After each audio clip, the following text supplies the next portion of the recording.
Pas de problème. Allez.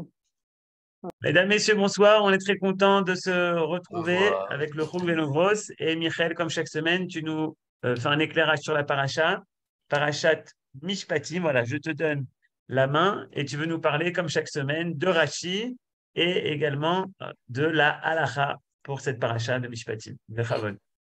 Oui, plus précisément, les rapports de Rashi avec la halacha, ou pour être encore plus précis, les rapports de l'interprétation de Rashi, Pérouché Rashi sur la Torah avec la halacha.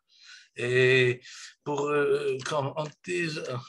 en guise d'introduction, je vais prendre le premier verset de la paracha. Pour cela, il faut que je trouve voilà, la Bible en hébreu et on va faire monter ça là. Voilà. On l'a ici. Ve'ele hamishpatim asher tasim lifnehem. Comme ça commence la paracha. Et voici les statuts que tu leur exposeras. Comme ça, c'est traduit ici. On va voir plus tard une autre interprétation du mot mishpatim. Mais en tous les cas, c'est comme ça que la paracha commence. Ve'ele hamishpatim asher tasim lifnehem. Et que tu leur exposeras, littéralement traduit, que tu placeras devant eux. Et Rashi insiste sur ce terme-là, c'est le deuxième parole de Rashi, explication de Rashi. La première, Ve'ele hamishpatim, il insiste sur le mot, sur la lettre, Ve'ele. Et à partir du Midrash qui fait une distinction, il dit Ve'ele hamishpatim, et voici, pas voici les statuts, mais et voici, c'est donc une continuation de la paracha précédente.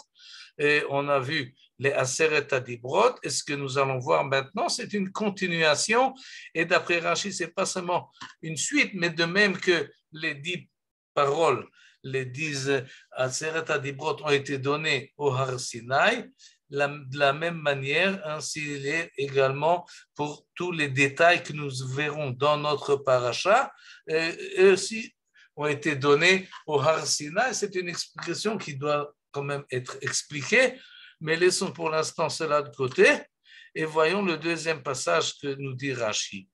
Amarlo Akadosh Baruch Hu le Moshe, il nous raconte là, dans un langage un peu midrashique, qui ajoute à l'histoire biblique une autre image, et il nous dit la chose suivante. Ainsi a parlé Akadosh Baruch Hu, vous avez là la traduction en français. Voilà, on va la mettre là. Moi, je vais traduire directement. Non, c'est pas cela, c'est ça. C'est ce Rashi-là. Voilà. Asher tasim lifnehem, dit Akadosh Baruch Hu à Moshe. Lo ta'ale al da'atcha lomar, shne lahem ha'perek va'halacha bet o gimel pa'amim. Et je ne vais pas me contenter du Moshe. Akadosh Baruch Hu à Moshe, ne pense pas, ne t'imagine pas que quand tu enseignes la Torah, il suffit que tu leur répètes la chose, le Perek, ou bien la Halacha, le chapitre en question, ou bien la Halacha en question, ben, tu la répètes 2 ou 3 fois jusqu'à qu'ils peuvent eux-mêmes la répéter. Jusqu'à ce qu'elle se trouve dans leur bouche, et comme tu l'as dit, ils peuvent la répéter. Et non, ça ne suffit pas. Et tu aurais pu penser que tu ne vas pas te compliquer la vie. Je ne prends pas sur moi la havinam tameh adavar, de leur faire comprendre la raison d'être de ces choses-là. Ne pense pas que ça suffit, que tes élèves savent répéter ce que tu leur as enseigné. Et nous dit Rashi très bien, Asher tasim lifnehem, tu dois leur placer la chose devant eux, et de telle manière qu'ils peuvent l'utiliser. Et donc, il ne suffit pas qu'ils savent répéter ce qu'on leur a enseigné. Le traducteur ici, il dit qu'ils connaissent dans leur mot à mot. Donc, ils peuvent réciter ce qu'on leur a dit sans devoir avoir d'astreindre à leur faire comprendre les raisons et la signification. Et donc, ce que nous vient de dire Rashi, c'est qu'il ne suffit pas de savoir répéter l'interprétation de Rashi sur la Torah, par exemple. Oui, il faut qu'on essaie de comprendre la raison pourquoi Rashi dit ce qu'il dit. C'est exactement ce que nous essayons de faire, mais c'est en fait, je suis ici, la méthode d'enseignement que Rashi nous dévoile là, et au début de Parashat Mishpatim, et il nous demande d'essayer pas de savoir répéter la chose, mais de comprendre la raison. Et la raison peut être multiple, c'est-à-dire on peut expliquer la halakha dans un contexte juridique et essayer de comprendre comment est-ce que dans le système juridique, on est arrivé justement à décréter, c'est comme ça la halakha et pas autrement dans le système intérieur, comment fonctionne la halakha. D'autres pensent que ta'ameh adavar, la raison de la chose de la halakha n'est pas un système intérieur de relations cohérentes dans le monde ilkhatique, mais il faut chercher la raison d'être philosophique ou dans le monde des idées. Pourquoi est-ce que quelle est la raison d'être au niveau de la compréhension philosophique ou théologique de la halakha qui nous a été donnée. Et peu importe. Ce qui est important, c'est de comprendre que quand on sait la halakha, ça ne suffit pas. Il faut essayer de voir la chose dans un contexte plus large, plus étendu pour comprendre la place de l'élément dans le fonctionnement général. Et donc, il faut s'élever au-delà des détails et essayer d'arriver au principe qui régit la halakha. Et en fait, en tous les cas, c'est comme ça que nous a expliqué la chose Manitou, Zichrono Livracha. Lorsqu'on parle de Ve'ele Mishpatim, ces Mishpatim ont été donnés au Har Sinaï, c'est qu'il traduisait ça par jurisprudence, c'est-à-dire un système de décrets, de lois, pas de loi, parce qu'il emploie le mot loi, pour les Chukim, pour les Aseret Adibrot. Ça, ce sont les lois. Qu'est-ce qui découle de ces lois? Beaucoup de choses.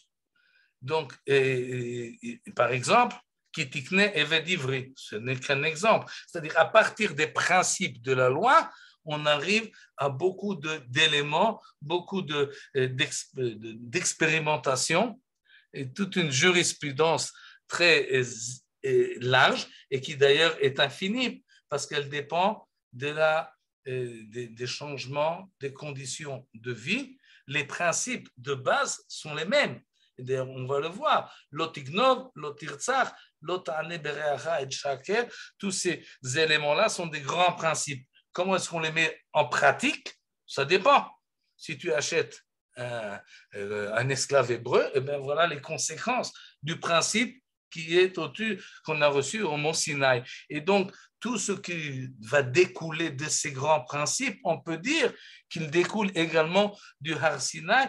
En fait, ce que nous avons ici, c'est un début de Torah Shebe'al Peh, qui se trouve dans la Torah Shebichtav déjà, et une interprétation et un détail pratique, comment mettre dans la vie courante les éléments ou les principes de base, les paradigmes que nous avons reçus au Har Sinaï. Et c'est quand on comprend le système général, on peut dire, comme nous dit Rashi à la fin de ce qu'il vient de nous dire à propos qu'il faut comprendre le système, Ta'ameh Adavar, ou Perusho, pour ça c'est marqué, Asher Tassim Lifnehem, tu leur placeras devant eux.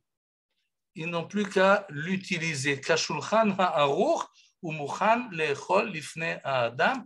Et voilà la source du livre de Rabbi Yosef Karo qui nous dit Shulchan aruch, c'est-à-dire que les choses doivent être placées. On n'a plus qu'à manger.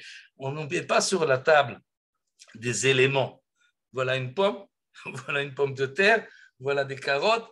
Eh ben, non, la table est dressée avec tout ce qu'il faut pour que celui qui se met à table peut utiliser ce qu'il a reçu et peut les mettre en action et en profiter. Parce que si on connaît seulement et on sait seulement réciter les choses, ça ne suffit pas, ce n'est pas encore vivable, ce n'est pas encore à manger. C'est consommable. Et on sait ce qu'il y a, on connaît la recette, mais connaître la recette, ça nous rassasie pas. Et donc là, je prends ce Rashi comme enseignement pour moi, pour essayer de comprendre pourquoi Rashi et quel est le système de compréhension de Rashi, pas seulement ce qu'il nous explique dans la compréhension de ce verset, Mais comment il fonctionne, comment il réfléchit, essayer de voir et si on peut y arriver. Et pour cela, on va tout de suite commencer par un exemple de la paracha.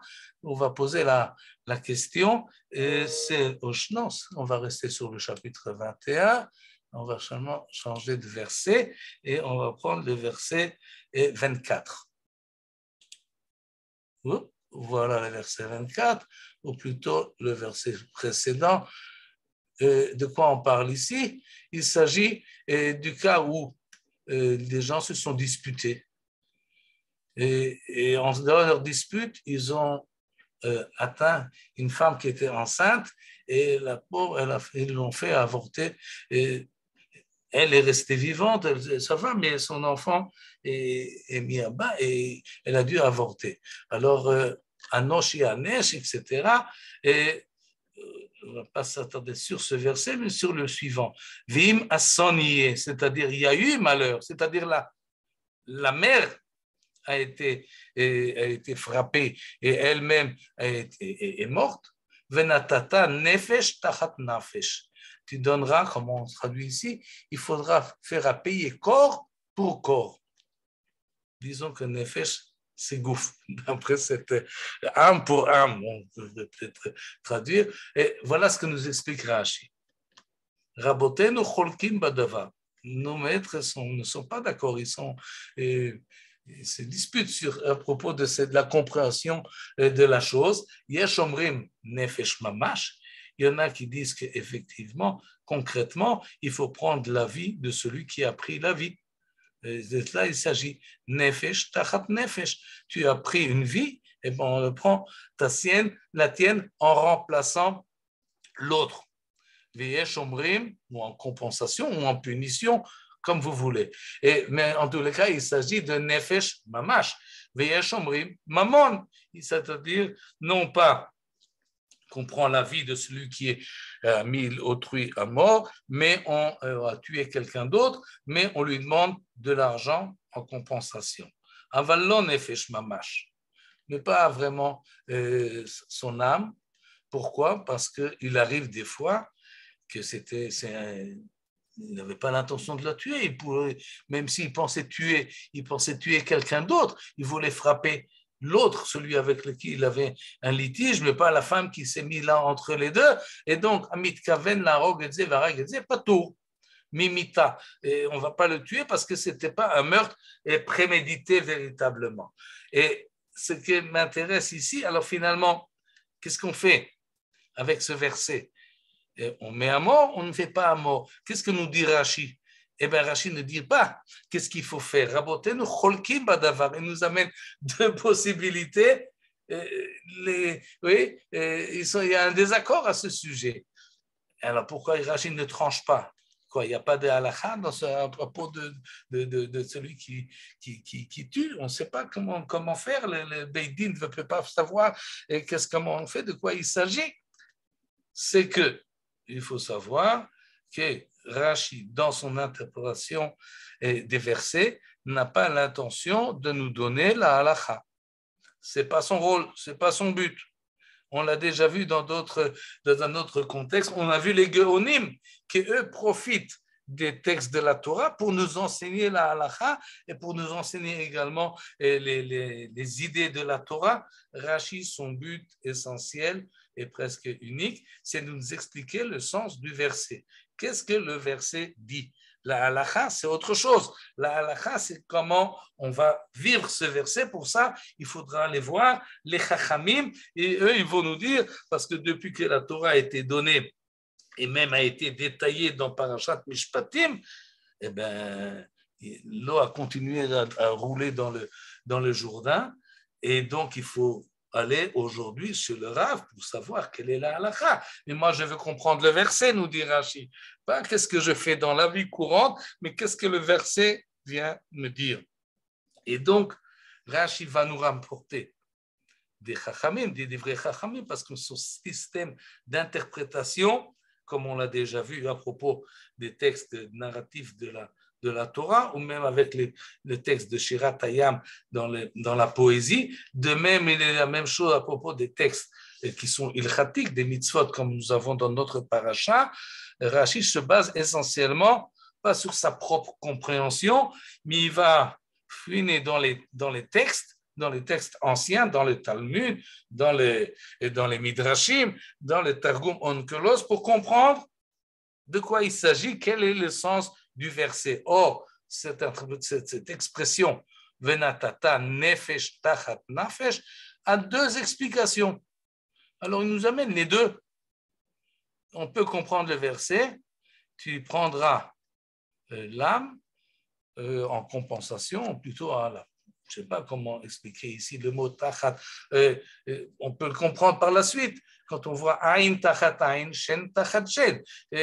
Tu as pris à l'autre son œil, eh bien on prend ton œil. Tu lui as pris son âme, eh bien on te prend en parallèle ton âme à toi. Véritablement, c'est une compréhension qui est acceptable dans le langage de la Torah. Vim asoni, s'il y a eu malheur, s'il y a eu désastre, alors à ce moment-là, tu devras payer de ta propre âme parce que c'est ça que tu as causé. Alors, venatata nefesh tachat nafesh. C'est très bien. Mais on peut aussi comprendre différemment. On peut comprendre qu'il faut donner le prix de la vie par rapport à la vie que tu as pris. Et pas forcément la vie elle-même, mais ça peut être également le prix de la vie. Évidemment, il y a toute une discussion quand, comment, pourquoi, etc. Est-ce qu'effectivement, il y a d'autres versets dans la Torah qui parlent de ces choses-là. D'ailleurs, dans notre propre paracha, Make ish vamet, mot yumat. C'est très clair. Et il y en a d'autres dans la Torah, donc il faut prendre tous les versets, essayer de voir tout ce qu'on dit à ce propos-là, les chachamim, et on arrive à une conclusion pratique. Mais ce n'est pas la conclusion pratique que Rashi ici recherche, mais ce qu'il nous demande, c'est de comprendre ce verset-là. Celui-là nous dit Venatata nefesh tachat nefesh, et on peut le comprendre ou bien qu'il s'agit de prendre l'âme, ou bien il s'agit de prendre de l'argent. Les deux peuvent rentrer dans les mots du verset. Et ça, c'est le système, en fait, de Rashi, de se baser sur ce que nous ont enseigné les maîtres du Talmud, du Midrash, les Tanaïm et les Amoraïm, de voir si ce qu'ils nous ont enseigné rentre dans les mots du verset. Si ça ne rentre pas, alors on ne peut pas les utiliser pour comprendre le verset. C'est ce que les Chachamim nous ont dit, c'est très bien. Mais alors, je dois comprendre le verset d'une manière différente, mais si ce que nous disent les Chachamim rentre dans les mots du verset, alors très bien, j'ai une compréhension et peut-être je peux en avoir même plus qu'une, et là-dessus, et Rashi se base. On va voir un autre exemple, ça c'est au chapitre 23 de notre paracha. Prenons là, chapitre 23, c'est au verset 2, celui-ci. Lo tiye acher rabim leraot, velo tane al riv lintot acher rabim lehatot. C'est compréhensible hein, pour ceux qui savent un peu l'ivrit de quoi il s'agit ici. Pardon. On va lire la traduction. Ne suis point la multitude pour mal faire. L'autre rabim leraot. Bon, ne suis point la multitude pour mal faire. Deuxièmement, n'opine point sur un litige dans le sens de la majorité pour faire fléchir le droit. Je ne sais pas si le français là est plus clair que l'hébreu. En tous les cas, il faut essayer de comprendre qu'est-ce qu'on nous dit ici, ce verset qui est vraiment pas construit d'une manière très claire, surtout qu'à première lecture, il semble que le verset se contredit. Loti rabim ne va pas d'après, il dit la multitude, en fait, d'après la majorité, et là il est marqué acher rabim lehatot. Alors va d'après la majorité. Alors je ne comprends pas, on est un peu troublé. Bon, on va mettre de l'ordre avec Rashi. On va voir ce que Rashi va nous expliquer. Il est un peu long, mais pas tellement. Et il nous dit, Rashi, la chose suivante, faites attention. Yesh bamikra ze midrashe chachmei Israël. Il y a à propos de ce verset-là des midrashim, des sages d'Israël. Donc les chachamim nous ont enseigné que signifie ce verset. Mais aval en lashon hamikra meyushav ba'en alofanav. C'est une expression qu'on a déjà d'ailleurs vue dans d'autres contextes, mais nous dit Rashi, bon, il y a des midrashim, mais le langage du verset ne s'assit pas, ne correspond pas de la manière dont le verset s'exprime. Ça ne marche pas avec les midrashim. Il y a un écart entre ce que le midrash nous dit à propos de ce verset et de la manière dont la Torah s'est expliquée. Donc, moi, Rashi, j'ai du mal à accepter le midrash comme interprétation du verset.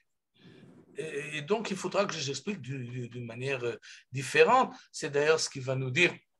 Et par la suite,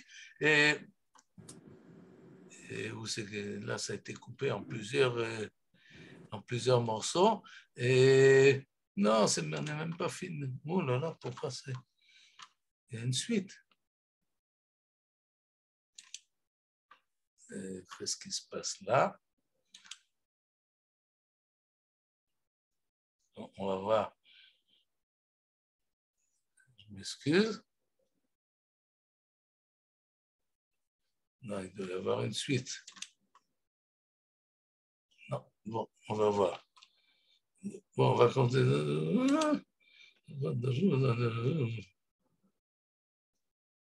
Non, il manque quelque chose là. Oh là là là là là là. Ils n'ont pas amené tout le Rashi. Oui. Bon, on va se débrouiller. On va quand même commencer. Et non, je vais faire ça différemment. Vous allez voir comment est-ce qu'on va faire ça. On va sortir de là. On va ressortir ailleurs. On va trouver Project Shoot. Voilà. Voilà, ça va être mieux. On n'aura pas la traduction. Non, qu'est-ce qui se passe là? Non, maintenant, non,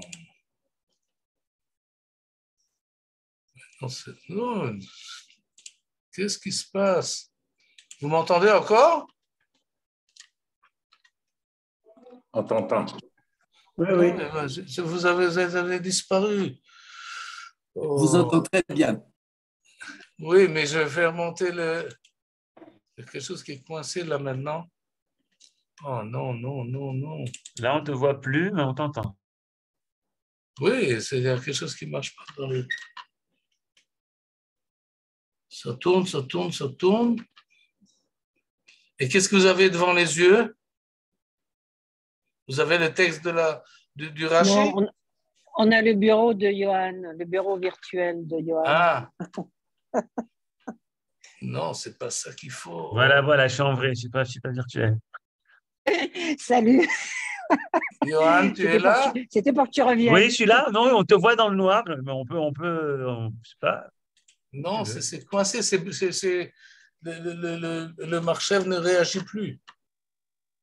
Ah, ton écran, il est tout noir? Bon, ouais, ça y est, hop. L'autre, il est... voilà. Très bien. Et donc, on a vu que le verset n'est pas tellement clair. Nous avons vu également que Rashi nous dit qu'il y a des midrashim qui se relatent à ce verset-là, mais Rashi lui-même, il est critique envers ces midrashim. Et pas à propos du sens qu'ils disent et des conséquences des midrashim, comme on va le voir, il les accepte absolument, mais le corollaire qu'il y a entre les midrashim et le verset, ça ne colle pas très bien. Dans le langage de Rashi,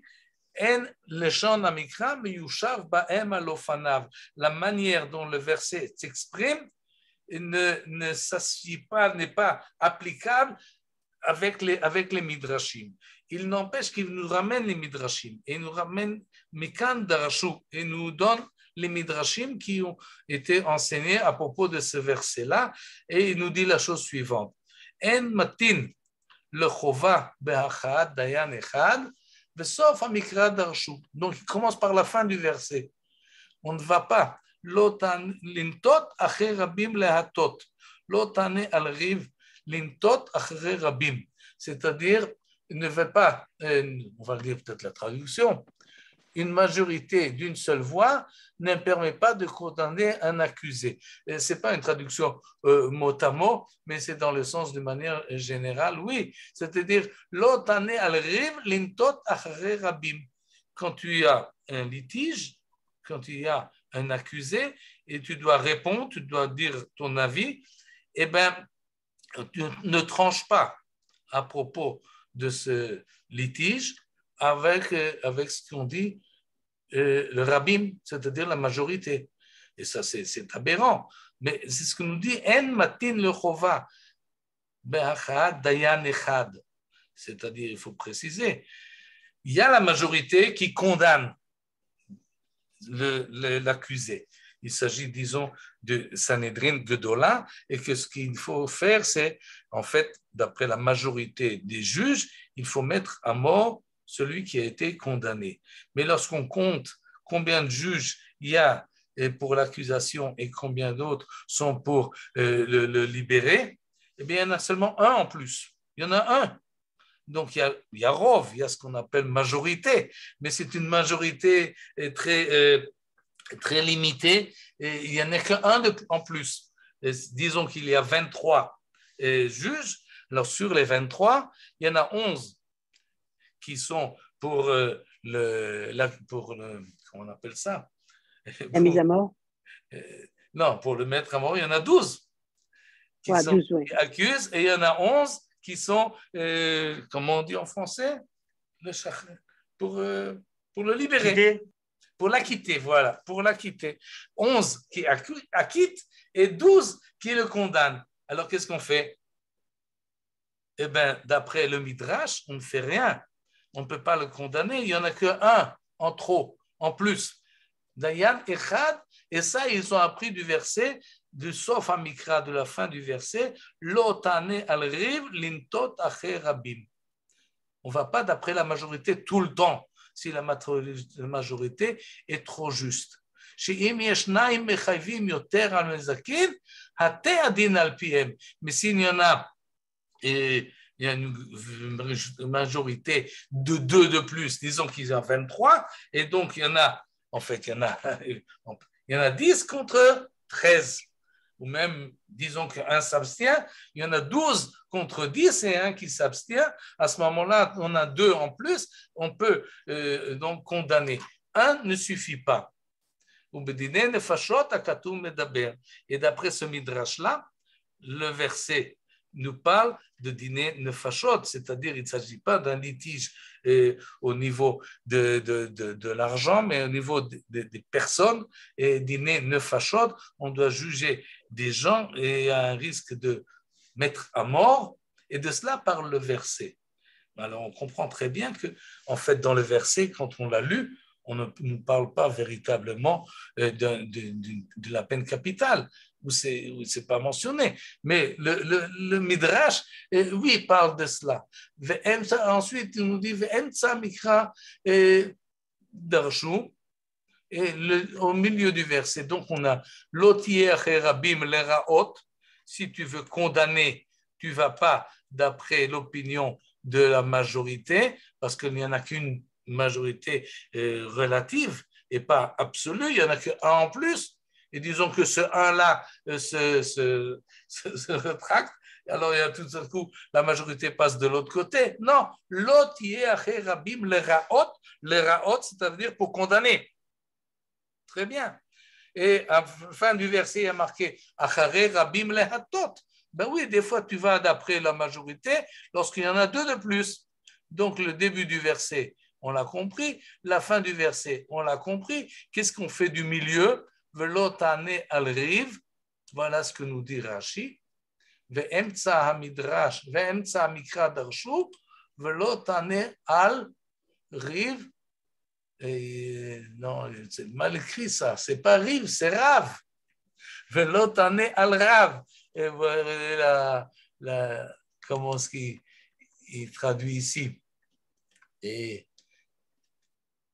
étant lu Rav. Il faut lire le mot rive comme étant le Rav. Velo tane al Rav. Tu ne réponds pas après ce que le Rav a dit.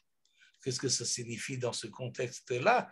Nous dit Rashi en suivant le Midrash, c'est après que le Moufla Bibedin, le grand maître, le Gdolador, a pris déjà sa décision, qui c'est qui va le contredire? Tous les autres juges ont entendu le verdict du grand Rav. Alors, ils ne vont pas se permettre de dire autre chose. Donc, ce qu'il faut faire, c'est donner la parole au grand Rav en dernier. C'est pour cela,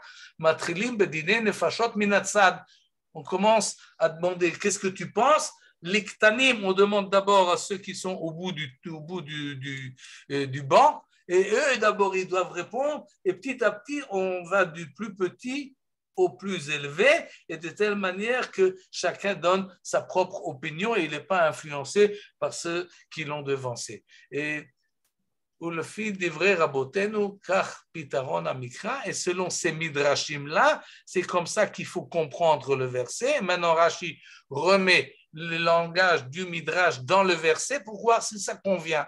Il nous a déjà dit que ça ne convient pas. Évidemment, l'oti rabim le raot, on a déjà vu, on ne va pas le reprendre, mais c'est évident qu'on ne peut pas comprendre le verset de cette manière-là parce que ce n'est pas marqué velotane al-riv. C'est marqué al-riv et pas al-rav, bien qu'il n'y a pas de yud, mais c'est un midrash qui change les termes du verset. En plus, il prend le début du verset pour une chose, et le raot, ça veut dire pour faire du mal. Quel mal? Condamner un assassin, ce n'est pas quelque chose de mal s'il doit être condamné. Il y a là un écart trop grave, trop important entre ce que le midrash nous explique. Ça rentre plus ou moins dans les mots, mais un peu torsé. Et donc, Rashi n'accepte pas et il dit non, c'est pas de cela qu'il s'agit. Non, c'est pas qu'il dit qu'il ne sait pas de cela qu'il s'agit, mais il dit qu'il faut comprendre le verset tel qu'il est formulé. Et donc, toute cette interprétation-là qu'il ramène, il ne l'accepte pas. Finalement, et il nous amène, il faut mettre ici un point. Onkelos Tirgem, et Onkelos a traduit le verset, vous ne l'avez pas là devant vous, mais il y a une traduction de Tirgum qui dit Lotitmana mila alpha ma de beenach al dina. Et ce qui signifie Lotane al riv lintot acherabim. D'après, je traduis le Tirgum, je traduis la traduction en araméen, je retraduis en français, tu ne t'empêcheras pas d'enseigner ce qui tu es demandé d'enseigner, ma de BNR, ce qui est devant tes yeux, sur le l'otane al-riv, l'intot acher rabim, et tu ne répondras pas, tu n'inclineras pas ta réponse, et il ne parle pas du Rav, mais il parle du Riv, il parle dans un litige, al-dina, quand il y a un problème de jugement, ne te désiste pas. Ne pars pas quand on te demande un jugement, eh ben, donne le jugement et ne sois pas influencé. Et là, ce qui nous manque, c'est la suite de Rashi. Parce que Rashi, je ne sais pas pourquoi ils ne l'ont pas amené, c'est aberrant. Je vais vous le lire dans le texte. Si vous avez un chumash, vous pouvez le voir également. Nous sommes, où c'est que nous sommes là? Nous sommes au chapitre 23.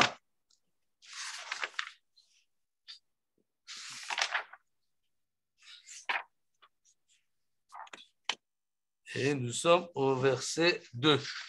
Et je vous lis la suite de Rashi. Et Rashi nous dit la chose suivante. Va'ani omer le yashvo alofanav kipshuto. Et moi, je vous dis, moi, Rashi, je vais vous expliquer le verset de la manière dont il est écrit. Vraiment, ça n'y est pas là, ce n'est pas possible.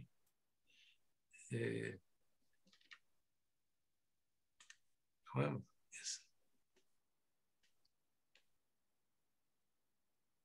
Non, il ne le ramène pas.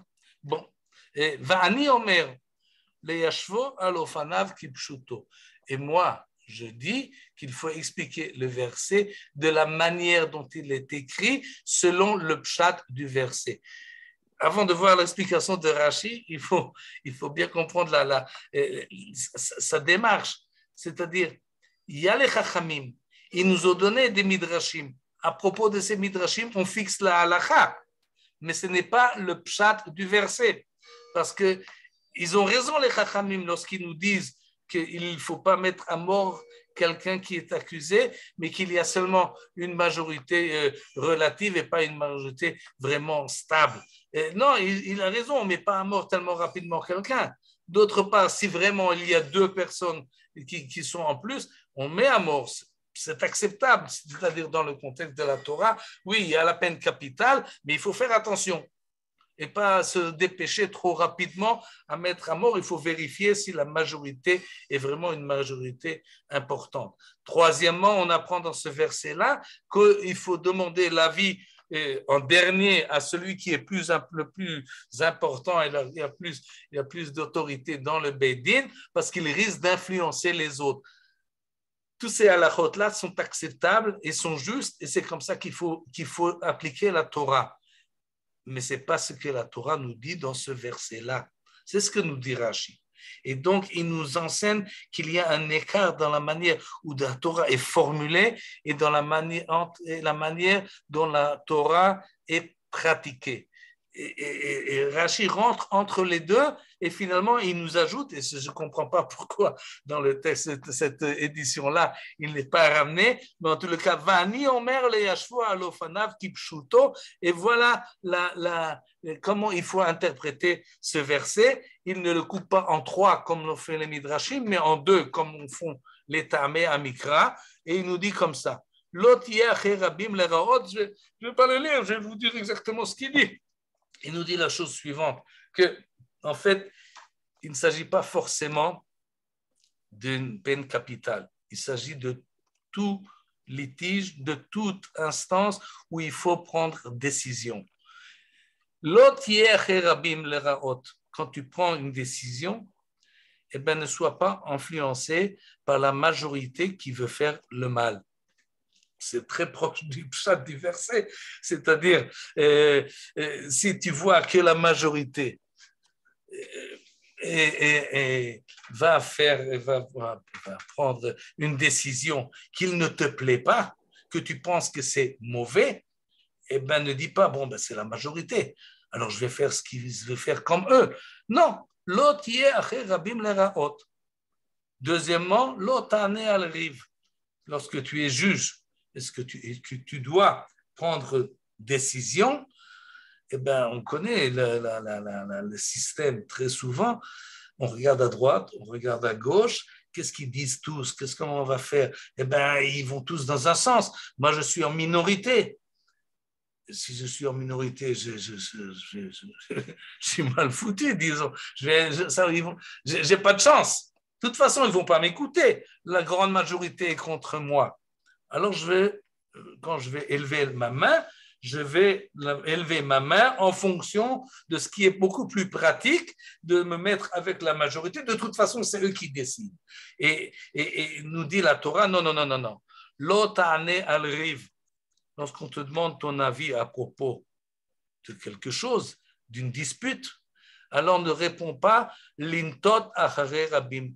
Ne réponds pas en étant influencé d'après la majorité ou d'après la multitude.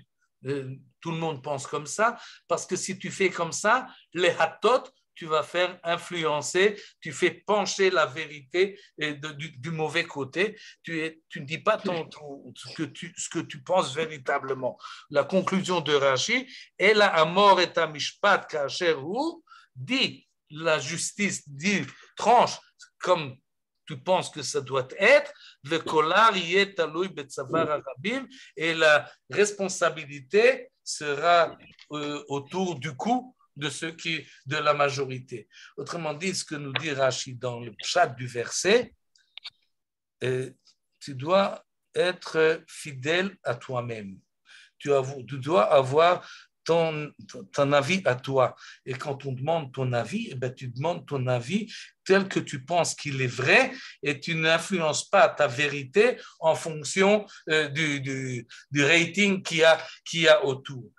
C'est très loin de Midrashim, de Chazal, mais c'est une idée, à mon avis, qui est centrale et qui est très importante et que Rashi ne limite pas uniquement au monde de la justice, lorsqu'on est véritablement des juges et qu'il faut prendre, mais tout un chacun a souvent des décisions à prendre depuis qu'on doit voter et quand on est en classe pour celui qui a droit au prix de camaraderie, jusqu'à ce qu'on doit voter et quand on a le droit de vote pour nommer faire la politique du pays, peu importe, on a beaucoup de décisions à prendre durant notre vie. Et ce que nous dit Rashi ici, c'est son idée à lui. Il dit ça, c'est le pshat du verset. Ne fixe pas les choses, ne sois pas influencé par le vox populi, par la majorité des gens. Dis ce que tu penses et les conclusions seront ce qu'ils seront. Évidemment, la majorité est plus forte et c'est elle qui va décider. Mais sois fidèle à toi-même. Et là, on voit d'abord le système d'interprétation, comment Rashi réfléchit sur le verset, comment est-ce qu'il veut effectivement suivre les Chachamim qui nous ont donné une compréhension du verset, mais ensuite il vérifie, est-ce que ce que les Chachamim nous ont dit, ça rentre dans les mots du verset. Si ça ne rentre pas, il ne les amène pas. Si ça rentre presque, il va nous amener, mais il donne son écart, son explication à lui. Et cette démarche qui est à la fois fidèle à la tradition et vouloir suivre la tradition, mais en même temps avoir son sens critique personnel et réfléchir, est-ce qu'effectivement ça convient aux mots, c'est une démarche qui, à mon sens, est très importante et très subtile, et Rashi le fait d'une manière, dans toute la paracha. Tout de suite, on va le voir dans un troisième et dernier exemple, au verset dans le chapitre 22. Il y a quelque chose qui me dérange, chapitre 22. Oh non, un instant, voilà. Chapitre 22, on va prendre le verset à partir du verset 6. Hop, voilà. C'est ça. Non, voilà, c'est celui-là. C'est le suivant. Ici, c'est 7. Très bien. Qui ten ish el re'eu. Et on va le lire en français. Si quelqu'un donne en garde à un autre de l'argent ou des effets et qu'il disparaisse de la maison de cet homme, c'est-à-dire qu'il a donné quelque chose à garder, ou Rouven a donné à Shimon de l'argent, et puis ça a disparu. Dans le texte, c'est marqué Vegunav, mi bet ha'ish. Ça a été volé. Mais on va voir qu'on ne sait pas exactement où c'est passé. Si le voleur est découvert, eh bien, il paiera double. Si l'on ne trouve point le voleur, le maître de la maison viendra jurer au tribunal qu'il n'a point porté la main sur la chose d'autrui. Quel que soit l'objet du délit, un bœuf, un âne, tout à l'heure on en parlait de kesef okilim, de l'argent ou des ustensiles, mais là on élargit le verset et élargit la chose au bœuf, l'âne, menu bétail, etc. Maintenant, toute chose perdue qu'on affirme être saine, la contestation des deux parties sera déférée au tribunal. Celui que les juges condamneront paieront le double à l'autre. Et ensuite, on a tout d'un coup un autre passage qui commence de la même manière. Si quelqu'un donne en garde à un autre, un âne, un bœuf, une pièce de menu bétail, un animal quelconque, et que celui-ci meurt, ou soit exproprié ou pris de force sans que personne l'ait vu, alors il y aura un serment solennel interviendra entre les parties. Mais alors on revient à la même chose. Et on ne comprend pas très bien de quoi on parle dans le premier passage et de quoi on parle dans le second. Évidemment, les Midrashim nous ont dit de quoi il s'agissait et Rashi suit les Midrashim. Mais il fait très attention à ce qui se passe. Et en fait, le Rashi va nous donner l'interprétation générale du passage, pas au début, mais au verset 9. J'espère que cette fois-ci, on les aura tous. Bon, d'accord, on va se débrouiller avec ça. Et voilà. Relisons un peu ça d'une manière plus précise. Quelqu'un donne à son voisin, à quelqu'un d'autre, un gardé, kesef okelim lishmo, de l'argent ou des ustensiles à garder. À qui on donne, dit le Ramban, des kesef okelim lishmo? À quelqu'un qui a déjà kesef okelim, quelqu'un qui en a à lui. Il dit, ben, toi, tu as de l'argent, tu as des ustensiles chez toi à la maison, tu as des effets, comme c'est traduit ici. Très bien, garde le mien. Quelqu'un qui n'a pas d'argent, qui n'a pas rien du tout à la maison, on ne va pas lui demander, ben, garde le mien. Ça ne se fait pas, si on pense à la réalité de la chose. Donc, nous dit le Ramban, ici, il s'agit que quelqu'un donne à son voisin qui est à peu près au même niveau socio-économique que lui, et fais-moi plaisir et garde-moi ça. C'est-à-dire qu'ils laissons ça maintenant comme ça et comparons le verset avec celui-ci. Quand quelqu'un donne à un autre un âne, un bœuf, un agneau ou tout autre animal à garder, à qui l'on donne à garder des animaux? À un berger. Mais le berger, il ne travaille pas gratuitement. Si je lui demande, garde-moi mon bœuf, bon, d'accord, je suis prêt, mais ça demande un investissement. Ça demande d'être toujours présent, surtout que le bœuf-là, il peut causer des dommages. L'âne, il peut s'envoler, il peut partir, il s'en va, ou bien l'âne, etc. Donc, ça j'ai pas compris quelqu'un qui est intervenu. Ce que je veux dire par là, et c'est ce que nous dit le Ramban, c'est que ce deuxième passage-là, il parle de quelqu'un qui reçoit de l'argent pour garder, on lui confie un animal et on ne le confie pas gratuitement. On lui dit, tu gardes mon bœuf, tu gardes mon âne et je te payerai. Ça, c'est une chose. La paracha précédente, il s'agit de quelqu'un qui garde quelque chose, mais gratuitement. On a compris. Là, ce n'est pas marqué dans les versets, mais c'est quand même, ça y est presque. Pourquoi c'est important? Parce que la halakha n'est pas la même dans les deux cas. Vegunav mi betaish. La chose a disparu. Nous dit Rashi, traduction plus proche du texte, Vegunav, elle a été volée. Mais on ne sait pas si elle a été volée. C'est ce que prétend celui qui a reçu en garde les choses à garder. Il dit, ben, je ne l'ai plus, ça a disparu. Hein, où c'est? Ça a été volé. Bon, alors il faut faire une enquête. Si on trouve le voleur, Yeshalem Shenaim. Alors le voleur paiera le double. Maintenant, il faut se rappeler ce que nous avons dit au début. C'est-à-dire, nous avons dans les 10 commandements l'otiknov. Comment est-ce qu'on place ça dans la pratique? Eh bien, voilà ce que nous dit dans Parashat Mishpatim, un cas où la chose a été volée, et à ce moment-là, pour qu'il n'y ait pas de vol, pour qu'on empêche le vol, pour que celui qui a volé soit puni comme il faut, alors la Torah elle-même déjà nous met, voilà comment tu mets en pratique le principe général de la loi, voilà la jurisprudence, celui qui vole, eh bien, il paiera le double. On ne va pas lui demander seulement de rendre ce qu'il a volé, mais il doit être taxé et il donnera le double. On continue. Mais si on ne trouve pas le voleur, qu'est-ce qui se passe à ce moment-là? Alors à ce moment-là, le Baal Habayit, qui c'est le Baal Habayit?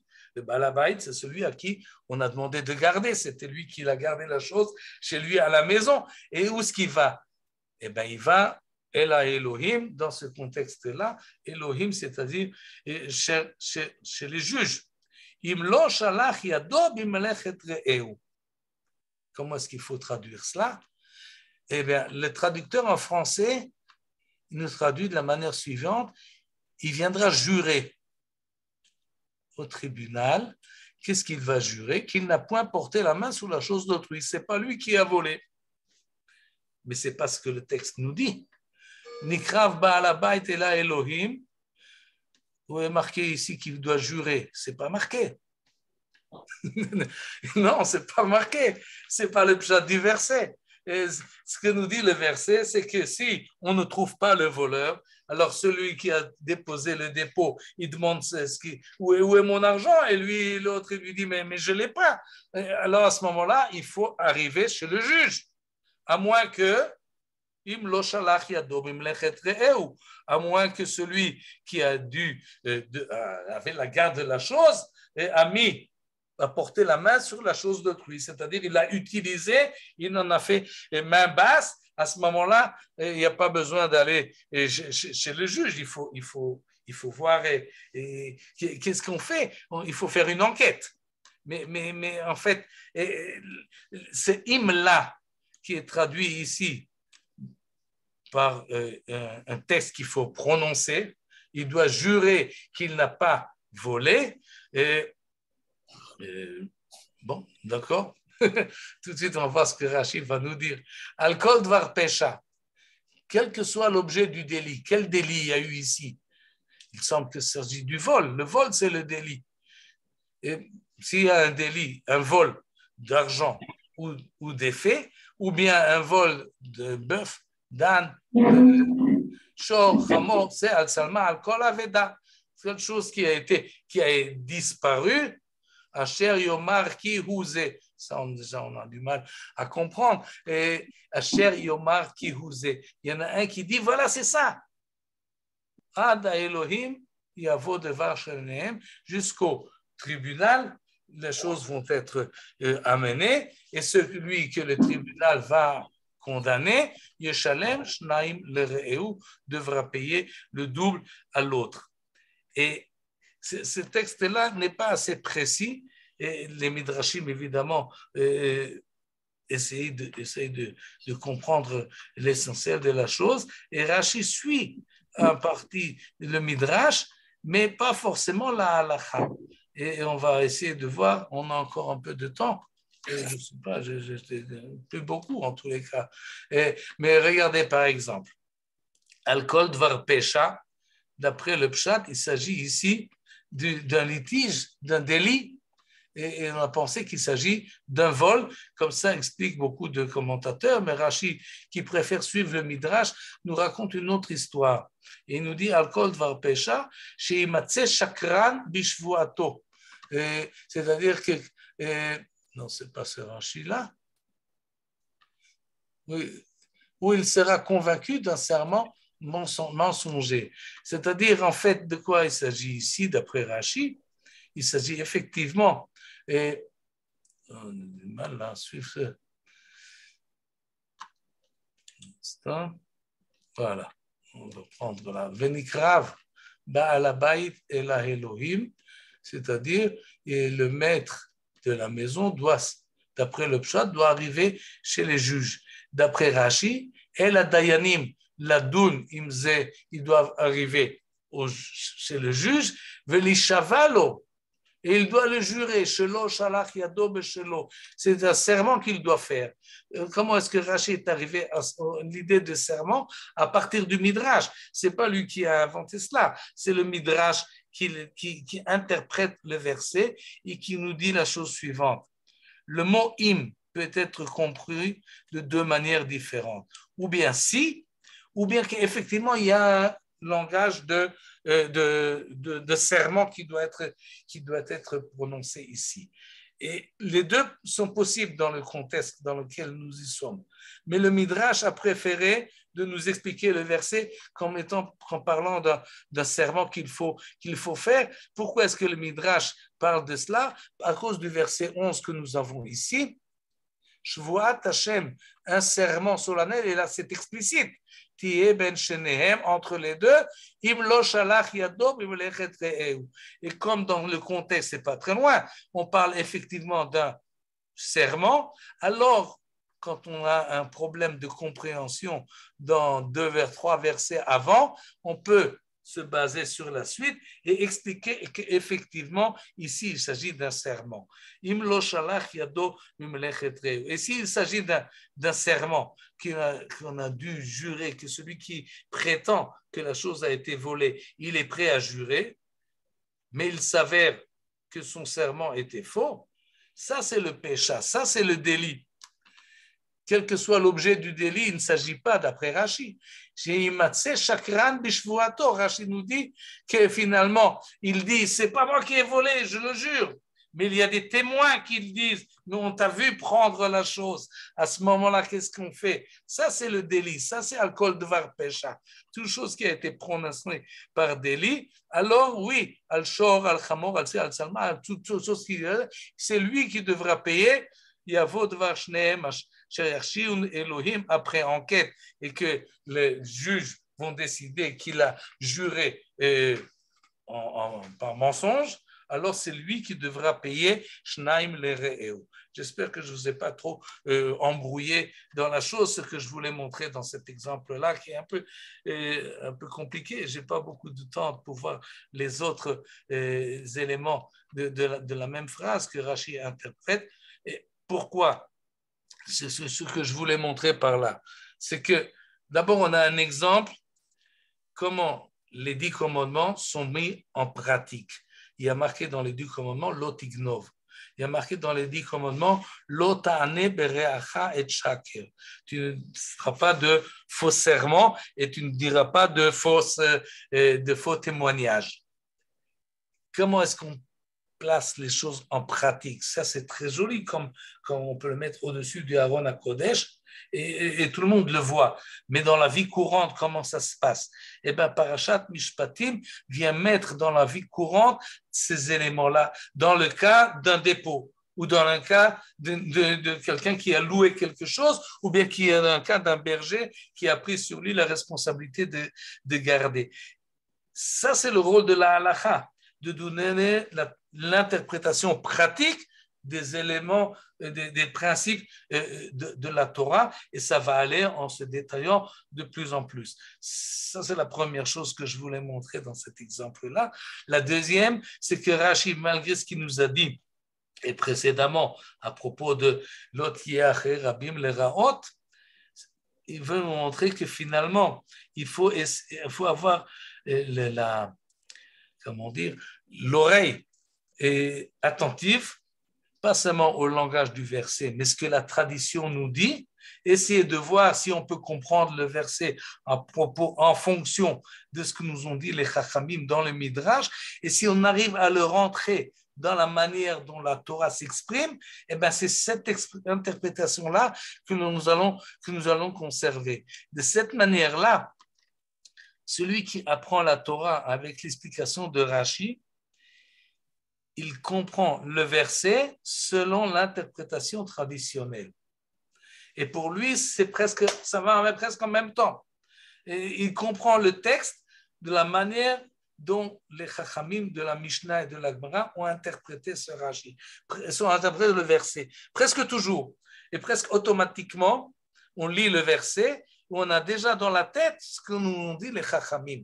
Et cette pédagogie-là de Rashi, elle est extraordinaire parce qu'il nous met finalement le texte de la Torah alors que lui-même a vérifié la chose. Est-ce que véritablement ça convient ou ça ne convient pas? Et on l'a vu un exemple ou deux là-dessus. Mais si ça convient, eh ben c'est très bien.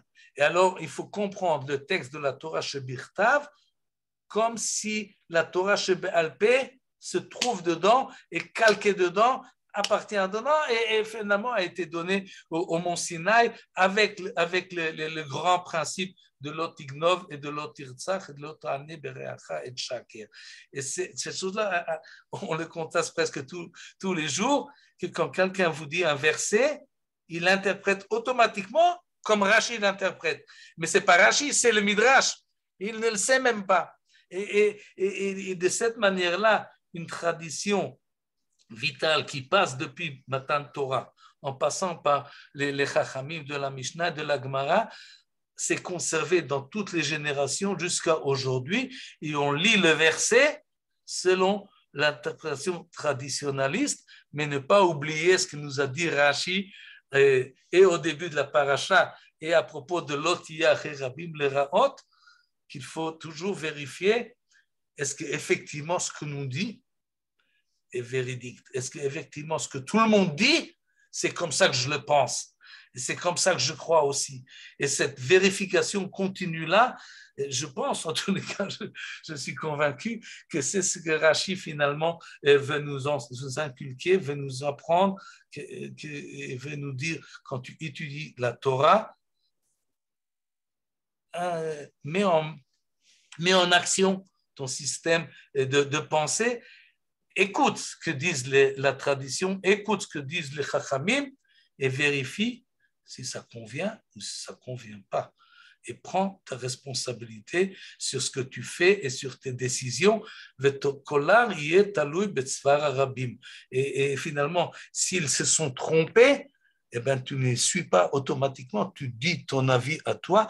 Cette autonomie-là et cette responsabilité-là, et dans un contexte traditionnel, encore une fois, elle est remarquable, elle n'est pas facile à vivre.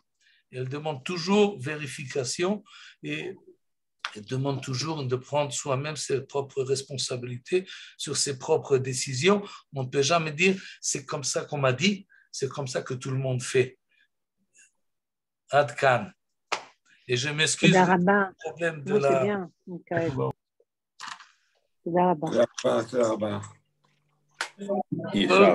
Shabbat shalom. Shabbat shalom u'mevorach. Mevorach. Merci. Shabbat shalom. Shabbat shalom, להתראות.